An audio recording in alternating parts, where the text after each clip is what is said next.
આજે કેન્દ્રીય ગૃહ સહકારિતા મંત્રી શ્રી અમિત શાહ વારાણસીમાં સેન્ટ્રલ ઝોનલ કાઉન્સિલની 25મી બેઠકની અધ્યક્ષતા કરશે.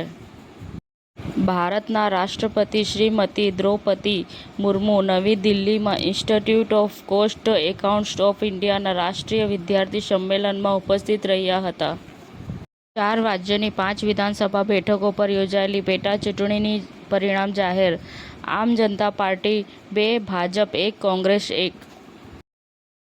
બનાવટી એમઆરએફ ટ્યુબોનો પર્દાફાશ. વલાદ નેશનલ હાઈવે પરની કંપનીમાંથી 8 લાખનો મુદ્દામાલ જપ્ત.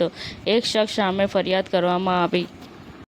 ભગવાન જગન્નાથજીની 148મી રથયાત્રાની અમદાવાદ ખાતે મંદિરમાં તડામાર તૈયારીઓ કરવામાં આવી રહી છે. ઓપ્પોએ K13X 5G લોન્ચ કર્યો. સૌથી મજબૂત અને ટકાઉ સ્માર્ટફોન. કિંમત 10,999થી શરૂ થાય છે.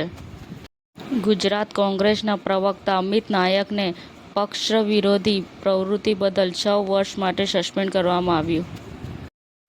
મુંબઈથી અમદાવાદ, હિંમતનગર, ઉદયપુરની તાત્કાલિક સીધી રેલ સેવા શરૂ કરવા માંગ. દીકરીઓની ભવિષ્ય ઉજ્જવળ બનાવી કન્યા કેળવણીને પ્રોત્સાહન આપતી નમોજ લક્ષ્મી યોજના.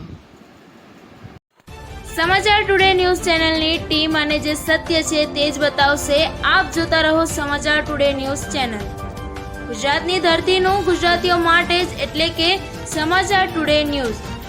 અમારી સમાચાર ટુડે ન્યૂઝ ચેનલને લાઈક કરો, શેર કરો અને સબસ્ક્રાઇબ કરો અને જોડાયા રહો સમાચાર ટુડે ન્યૂઝ ચેનલ સાથે.